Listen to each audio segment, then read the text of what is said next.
Whiskey woman, don't you know that you are driving me insane?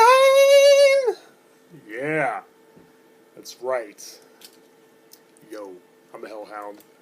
Um, yeah, last time I reviewed Morbid Angel's Covenant and also discussed the future of the band now that David Vincent, along with all the other members aside from Trey, of course, is gone once again and has been replaced by Steve Tucker once again.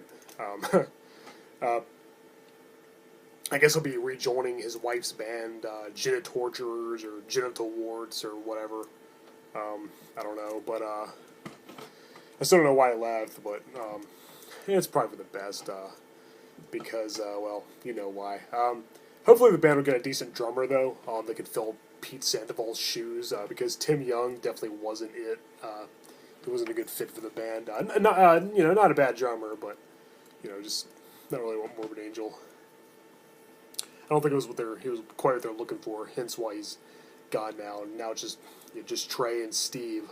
Yeah, hopefully they'll achieve greatness once more, like in the past, and make some kind of comeback. Since their last effort, Elude, Divinum, and Sanus, was the Saint Anger of death metal. But anyway, now I'm going to review an album from my second favorite band of all time, next to Black Sabbath, Judas Priest, and that album being Sad Wings of Destiny. Oh yeah.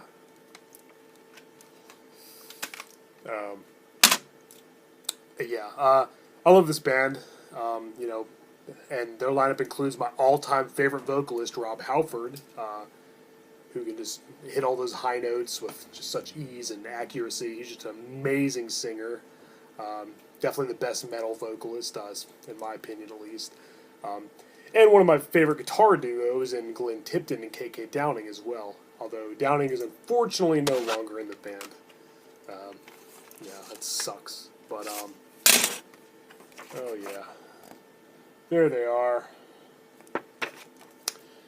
So yeah, released in 1976, Judas Priest's sophomore album, Sad Wings of Destiny, is one of the greatest metal albums ever conceived, and remains my favorite record from the band to this day, even next to gems like Sin After Sin, Stained Class, and British Steel. I've always preferred the 70s Priest to its 80s incarnation. I thought they were a little more creative and musically intricate before they became hell-bent for leather. That's not to say that later Priest recordings aren't still amazing by any means. I love Screaming for Vengeance as much as any Priest fan.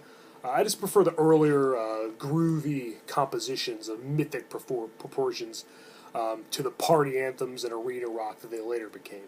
But this stuff's still good.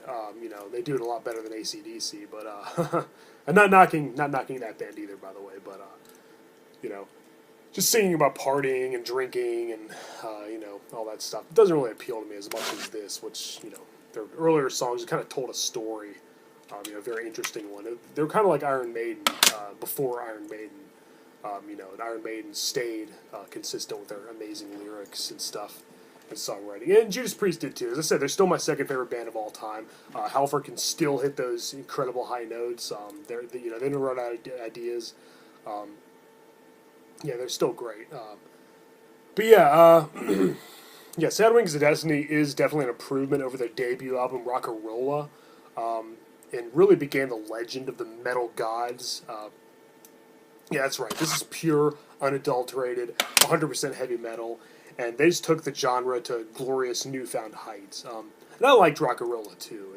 I don't think they really found their sound completely until their second record. And they reigned supreme like all throughout the 70s and even the 80s, mostly early 80s. Unleashing several legendary masterpieces during that period. And I even dig a lot of their newer stuff, as I said, that they recorded, after Halford rejoined the band in the early 2000s, after leaving in 92, I believe it was, after Painkiller. The last few albums have been pretty solid, and good old Rob can still hit those awesome high notes, like I said. I even liked their two albums with Tim Owens, Jugulator and Demolition, especially Jugulator, had some good tracks on it. But it's just not the same. Halford's my favorite singer. Judas Priest without Halford just doesn't do it for me. But there were some good songs. It'd be nice to, hear them in some. Maybe whatever band Owen's in, he changes bands a lot. Maybe he can start another group that plays some of his songs. I don't know. Then again, it wouldn't be the same. And anyway, Sad Wings contains some truly amazing riffs and solos, courtesy of Glenn Tipton and KK Downing, who, as I said, make up one of my favorite twin guitar attacks in heavy metal. Their brilliant compositions found in this record remain unparalleled and unmatched. Such a breathtaking performance of guitar masterwork. Even the acoustic guitars, along with Tipton's occasional piano playing, are simply genius. This album has some great production for its time as well. Very polished and superb. Next we have the stellar bass lines played competently by highly skilled bassist Ian Hill, who is now the only remaining founding member after KK left, as well as the longest active. He's been in the band since the beginning. Ian's bass guitar is a bit muddled in the production, but not enough to detract from the quality at all. Priest has had quite a few different drummers in their time. My favorites probably being Les Binks and even Dave Holland, despite his personal life, which I don't all condone. He did some pretty unspeakable things, which I highly disapprove of. I won't get into it, but look it up if you want to. Really, really awful, hideous things that he did. People give Rob Halford crap for being gay. Whatever. Anyway, current drummer Scott Travis is also pretty solid and probably the longest lasting percussionist they've had. But on this album, it was none other than Alan Moore behind the drum kit. His drumming is solid and steady, not overly flashy or show-offy, not a virtuoso like, say, Gene Hoglan, but he certainly gets the job done with some simple yet forceful beats, which serve as the backbone on which all the other instruments are anchored. He really shines on the track Genocide. But as with all Priest records, it's really the holy trinity of Halpern, Tipton, and Downing that make these songs so phenomenal. Some essential heavy metal listening on this is featured on this album. The Queen-like Epitaph contains some brightly shining guitar work from Mr. Tipton. And there's Victim of Changes, that's the one I quoted at the beginning of this video. Changes! Tyrant, Genocide, The Ripper. That's where Tim Owens, the one who briefly replaced Rob Halford on vocals after he left in '92, got his nickname from, The Ripper. All of them are magnificent. My favorite track's probably Dreamer Deceiver, a song that starts off slow and melodic, then gets a little heavier and a little more aggressive, yet still beautifully haunting. Also features some of the best ever Halford vocals, just soar so effortlessly and godlike. He's my favorite singer for good reason. It also has my favorite ever Tipton solo as well. Such a great song. I wish I'd play it live once in a while. That track then goes into the more fast-paced Deceiver, which is another spectacular showcase of guitar and vocals, and a great way to close an album despite all the tracks being rearranged for some reason on later releases, including this one, which now ends with Island of Domination. Whatever. It's still great.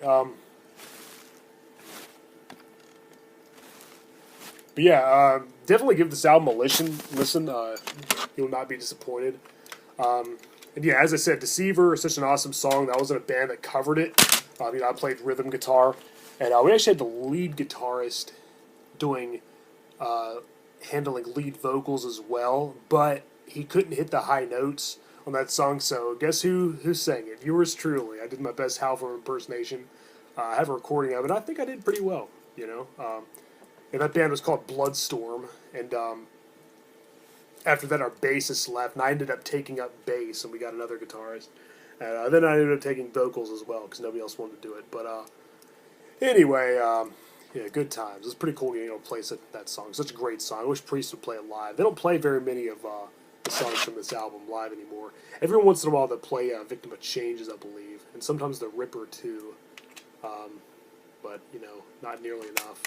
I used to play, Living After Midnight, Breaking the Law, You Got Another Thing Coming, all those mainstream radio hits, which are good, but definitely not the best example of why Priest is so friggin' amazing and why they're my second favorite band, next to Black Sabbath.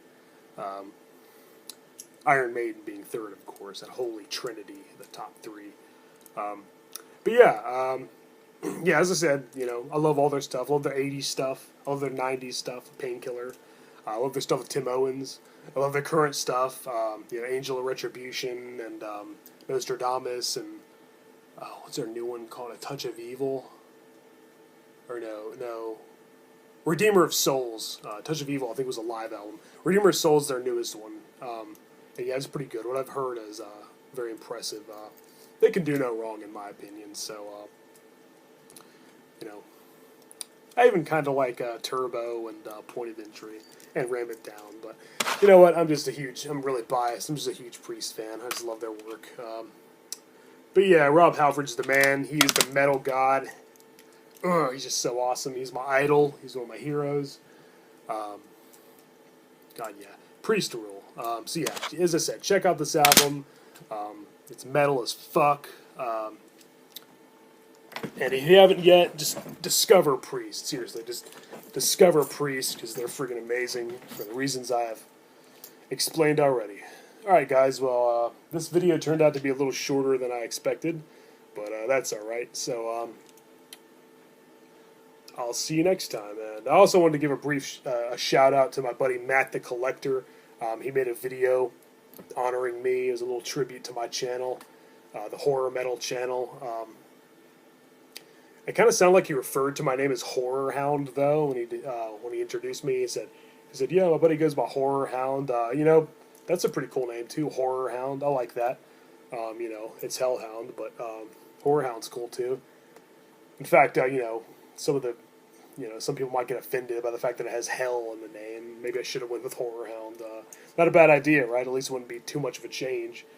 But yeah, thank you, Matt. I just want to give him a shout out. Check out his channel as well. He does a lot of really good horror movie reviews. He has an awesome, massive collection of horror films, comic books, graphic novels. A lot of cool stuff on display. So check that out. Subscribe to him if you haven't already. And all right, guys. Well, I'm Hellhound. I'll see you next time. Judas Priest rules, and rock on.